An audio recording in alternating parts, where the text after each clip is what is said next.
দেড় যুগেরও বেশি সময় পর দেশে ফিরছেন তারেক রহমান। গত রাতে লন্ডনের হিথ্রো বিমানবন্দর থেকে দেশের পথে রওনা হন তিনি। দর্শক, তারেক রহমানের স্বদেশ প্রত্যাবর্তনের আদ্যোপান্ত জানাচ্ছেন বাতেন বিপ্লব। তারেক রহমান বাবা ও মা দুজনই রাষ্ট্রপ্রধান। বাবা শহীদ প্রেসিডেন্ট জিয়াউর রহমানের নেতৃত্বে বাংলাদেশ বিশ্ব দরবারে মাথা উঁচু করে দাঁড়িয়েছে, আর মা তিনবারের প্রধানমন্ত্রী বেগম খালেদা জিয়া স্মরণকালের সবচেয়ে জনপ্রিয় দেশনেত্রী। বাংলাদেশ জাতীয়তাবাদী দল বিএনপির ভারপ্রাপ্ত চেয়ারম্যান হিসেবে লন্ডনের নির্বাসিত জীবন থেকেও দলকে সুসংগঠিত ও ঐক্যবদ্ধ রাখার এক ম্যাজিক্যাল লিডার তারেক রহমান। তিনি ফিরছেন 17 বছর পর। তার এই ফেরার ঘটনা বর্তমান বাংলাদেশের সবচেয়ে আলোচিত খবর।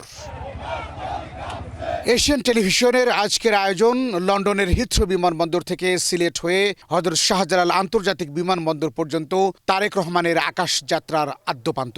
অ্যাভিয়েশন এক্সপ্রেসের আজকের আয়োজন লন্ডনের হিথ্রো বিমানবন্দর থেকে সিলেট হয়ে হযরত শাহজালাল আন্তর্জাতিক বিমানবন্দর পর্যন্ত তারেক রহমানের আকাশ যাত্রার আদ্যোপান্ত। রাষ্ট্রীয় পতাকাবাহী বিমান বাংলাদেশ এয়ারলাইন্সেই দেশের উদ্দেশ্যে উড়াল দিচ্ছেন তারেক রহমান। সরাসরি হিথ্রো থেকে সিলেট হয়ে ঢাকায় অবতরণ করবে বিমানের ফ্লাইট BG-202। বোয়িং উড়োজাহাজ পরিচালিত এই ফ্লাইট বৃহস্পতিবার সকাল 9:55 সিলেটের ওসমানী আন্তর্জাতিক বিমানবন্দরের মাটি স্পর্শ করবে। 1 ঘন্টার গ্রাউন্ড টার্ন অ্যারাউন্ড শেষে সকাল 10:55 ঢাকার উদ্দেশ্যে সিলেট ছাড়বে ফ্লাইটটি। সেখান থেকে 11:55 ঢাকায় পৌঁছানোর কথা রয়েছে BG-202। বিমান কর্মকর্তারা জানান, উচ্চ পর্যায়ের যাত্রীর উপস্থিতির কারণে ফ্লাইটটির ওপর বাড়তি নজরদারি আরোপ করা হয়েছে। Flight operation control, cabin service, ground handling এবং বিমানবন্দর কর্তৃপক্ষের মধ্যে ঘনিষ্ঠ সমন্বয়ের মাধ্যমে পুরো অপারেশন পরিচালিত হচ্ছে। শেষ মুহূর্তে কেবিন ক্রু ডিপ্লয়মেন্টেও প্রয়োজনীয় সমন্বয় করা হয়েছে। এদিকে ঢাকার বিমানবন্দর কর্তৃপক্ষ 24 ডিসেম্বর সন্ধ্যা 6টা থেকে 25 ডিসেম্বর সন্ধ্যা 6টা পর্যন্ত যাত্রী ব্যতীত দর্শনার্থী ও স্বজনদের টার্মিনালে প্রবেশে সাময়িক নিষেধাজ্ঞা জারি করেছে। বিমানবন্দরের নির্বাহী পরিচালক জানিয়েছেন, বিশেষ অপারেশনাল ও নিরাপত্তা বিবেচনায় যাত্রী সেবা, টার্মিনাল শৃঙ্খলা এবং এয়ারসাইড কার্যক্রম নির্বিঘ্ন রাখতে এই সিদ্ধান্ত নেওয়া হয়েছে। সম্ভাব্য রাস্তার যানজট বিবেচনায় বিমান ও ইউএস বাংলা এয়ারলাইন্স 25 ডিসেম্বর ভ্রমণকারী দেশি বিদেশি যাত্রীদের আগেভাগে এই বিমানবন্দরে পৌঁছাতে পরামর্শ দিয়েছে।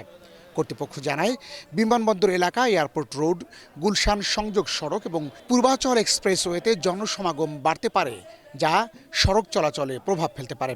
অ্যাভিয়েশন সংশ্লিষ্টরা জানান, ব্যস্ত সকালের অ্যারাইভাল ব্যাংকের সঙ্গে এই ফ্লাইটের আগমন মিলিত হওয়ায় এয়ার ট্রাফিক সার্ভিস, অ্যাপ্রন ব্যবস্থাপনা, টার্মিনাল অপারেশন এবং আইন শৃঙ্খলা বাহিনীর মধ্যে তাৎক্ষণিক সমন্বয় অত্যন্ত গুরুত্বপূর্ণ। অ্যাপ্রন নিরাপত্তা, যাত্রী প্রক্রিয়াকরণ এবং নিয়মিত ফ্লাইট চলাচল বজায় রাখাকে সর্বোচ্চ অগ্রাধিকার দিচ্ছে তারা। বিমানবন্দর সূত্র আরও জানিয়েছে, অবতরণের পর তারেক রহমান সড়ক পথে পূর্বাচলে একটি সংবর্ধনা অনুষ্ঠানে যোগ দেবেন এবং পরে গুলশানের দিকে যাবেন। যদিও পরবর্তী যাতায়াত বিমানবন্দরের অপারেশনাল আওতার বাইরে, তবুও অন্যান্য এয়ারলাইনের ফ্লাইটে বিঘ্ন যাতে না ঘটে সেজন্যই সর্বোচ্চ সতর্কতা।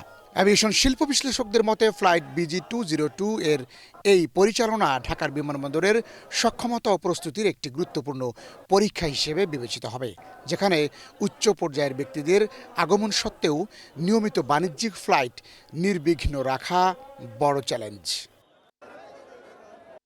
বাতেন বিপ্লব, এশিয়ান টেলিভিশন, ঢাকা।